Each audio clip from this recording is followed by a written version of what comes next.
La politique avec le jeudi Mathieu Slama. Bonjour Mathieu. Bonjour Steve. Et merci de nous rejoindre. Mathieu, la volonté exprimée vendredi dernier par François Bayrou d'organiser un débat sur l'immigration et plus largement sur l'identité nationale a retenu votre attention. Est-ce un débat que vous appelez de vos vœux et qui vous semble utile ? Non, alors non, pas du tout. Je pense que ce débat sur l'identité nationale n'est pas une bonne idée, est même une mauvaise idée parce qu'on ne débat pas de quelque chose qui n'existe pas. Il n'y a pas d'identité nationale en France. En France, vous avez des gens de toutes les communautés. On est un pays cosmopolite. Vous avez des gens de toutes les origines. On a des restaurants du monde entier qui font la cuisine du monde entier. On regarde des films américains, on regarde des films coréens, on regarde des films chinois, on regarde des films anglais, etc. Vous seriez incapable de répondre à la question qu'est-ce qu'être français aujourd'hui ? Non, incapable. Il n'y a pas d'une manière d'être français. Il y a, je sais pas, on est combien en France ? 70 Près millions. de 70 millions. Et ben, il y a 70 millions de manières d'être français en France. Il y a autant d'identités que de Français. Et au fond, pourquoi en plus ce débat est une mauvaise idée ? Au-delà de ça, c'est qu'on sait déjà ce qui va se passer. On sait déjà à qui ça va profiter. Évidemment, Marine Le Pen. On sait déjà vers qui ça va s'orienter. Évidemment, ça va dériver sur les musulmans, sur l'islam, sur le voile, sur il y a des gens qui sont pas assez français que d'autres, etc., etc. Moi, je veux pas d'un débat comme ça. Je trouve que ça va être extrêmement stigmatisant. Et finalement, ce débat, c'est une manière de dire qu'il y a des Français qui sont plus français que d'autres. Il y a des Français qui sont moins français que d'autres. Qu'il y a un tri à faire entre les Français d'origine étrangère, ceux qui sont étrangers, etc. Enfin bref, j'entends Mathieu. Ça va être je pense que ce débat, s'il a lieu, va être épouvantable. Vous vous inquiétez des récupérations politiques de ce débat, mais vous considérez qu'il n'y a pas d'identité collective ? Non, je pense que tout ce qui suppose qu'il y aurait une identité qui s'impose à des gens auxquels ils devraient se conformer est une idée qui n'est pas démocratique pour moi. Je le dis très, très, très sincèrement. Je pense que c'est une idée... Il n'y a pas des valeurs communes qui sont partagées par une majorité de Français ? Les valeurs communes sont les valeurs de la loi, les valeurs de la République, et au premier rang desquelles la liberté. Et la liberté de chacun de vivre comme il le souhaite, selon la culture qu'il souhaite, etc. Il y a derrière ça, évidemment, l'idée qu'il y aurait une seule manière d'être français, avec des discours sur l'assimilation, voilà, où en gros, il faudrait que des gens abandonnent leur culture pour en épouser une autre, mais qui pour moi est un discours très néocolonial finalement, parce que c'est une manière de dire...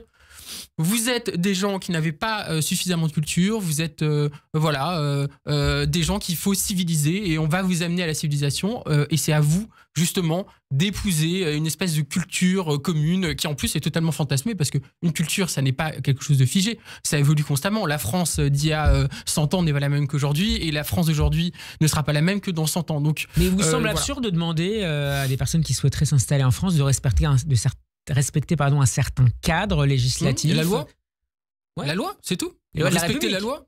Voilà, oui, la loi, c'est tout. Être français, c'est juste avoir une carte d'identité et c'est respecter la loi. Et d'ailleurs, il y a plus que ça. Et d'ailleurs, c'est pas plus que d'avoir une carte d'identité être français. Non, c'est pas plus que ça. C'est juste avoir une carte d'identité. Et j'ajouterais une chose, c'est que il y a beaucoup de Français qu'on dit de souche qui ne respectent pas la loi, ouais. Et eux, on va pas leur dire qu'ils ne sont pas assez français. Donc j'ai envie de dire, ce débat-là, en fait, si on le creuse, il est absurde, il est irrationnel, mais on sait ce qu'il sert. Il sert des idées réactionnaires qui consistent à dire qu'il y a une certaine France et que d'autres gens ne sont pas légitimes à finalement vivre dans notre pays. Voilà. Donc la France, ses valeurs, son histoire, pour vous, ne sont pas des paramètres qui s'intègrent à une conscience collective. Bah, l'histoire, ça évolue constamment. La France a fait beaucoup de mal aussi dans son histoire. Il faut regarder aussi ça en face. Voilà.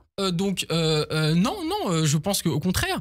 être français, ce n'est pas être italien, chinois ou... Oui, mais ça évolue constamment. Ça évolue constamment. Peut-être que demain, par exemple, en Europe, il y aura, avec la mondialisation, avec les liens qu'il y a entre les pays, ça évoluera beaucoup. Il y aura plein de comment dire, des évolutions très profondes sur la manière d'être, etc. Et je considère que rien n'est figé. Il n'y a pas une manière d'être français, il n'y a pas une manière d'être italien, etc. Ça évolue et c'est une très bonne chose. Et j'ai envie de dire, tant mieux. Enfin, je veux dire, il n'y a absolument pas de mal à ce qu'un pays vous évolue, sentez plus etc. citoyen du monde que français ?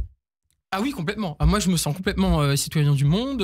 Moi, aujourd'hui, on vit dans un monde qui est mondialisé. On a accès à plein de choses du monde entier. On regarde, encore une fois, je l'ai dit, on regarde des films américains. Après, c'est pas contradictoire. Et on découvre des choses formidables sur les réseaux sociaux. Pareil, on découvre des choses de toutes les cultures, etc. Et c'est une très bonne chose. Et moi, j'ai envie de dire... l'histoire, on dit l'histoire, mais l'histoire, moi j'ai pas envie de retourner à la France d'il y a 100 ans. J'ai pas envie de retourner de la France il y a 200 ans. Tous ceux qui disent c'était mieux avant, qui exaltent une sorte de roman national, comme l'a dit Bruno Retailleau, qui veut donc remettre au goût du jour cette idée de roman national, qui est profondément d'ailleurs contraire au principe de l'historiographie, au principe historique, et qui est en fait un éloge du mensonge et contre les faits.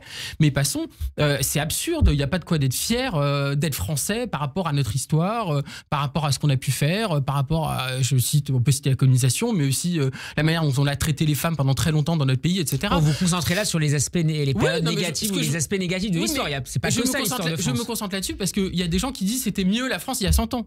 Ce qui est complètement débile. Je veux dire, la France, il y a 100 ans, il y avait 1000 fois plus d'inégalités, 1000 fois plus de violence, du racisme, du sexisme, la colonisation, et j'en passe. Donc, il y avait moins de liberté. Donc, on ne peut pas proposer un roman national qui serait positif, qui ne serait pas... je pense que qui serait inclusif. Dès qu'on part du principe, c'est un peu ce qu'a dit Olivier Faure, il faut débattre de ça, je pense qu'il a tort. Alors, on va le citer, ce premier secrétaire du Parti Socialiste, le débat est piégé, ce n'est pas parce qu'il est piégé, qu'il faut le fuir. Au contraire, parce qu'à partir du moment où on accepte ce débat, on accepte la manière dont il est cadré. Et on accepte cette idée finalement qu'il y aurait une manière particulière d'être français. Et en fait, ce qui se passe, c'est qu'on valide les thèses de la droite dure et de l'extrême droite. Et on s'inscrit dans un débat qui va évidemment porter sur est-ce que le voile c'est bien ou pas, est-ce que telle coutume c'est bien ou pas. Et on sait déjà comment va se passer ce débat. On sait déjà que ça va être une catastrophe. Quand Nicolas Sarkozy l'a fait, ça s'est passé exactement comme ça, et ça profitera, encore une fois, toujours aux mêmes, à l'extrême droite, et pas aux républicains, et pas à l'humanisme. Donc voilà, il faut surtout pas avoir ce débat. Merci beaucoup Mathieu Slema d'avoir été avec nous cet après-midi. On peut vous réécouter sur radioj.fr. La semaine prochaine, bon après-midi. À la semaine prochaine.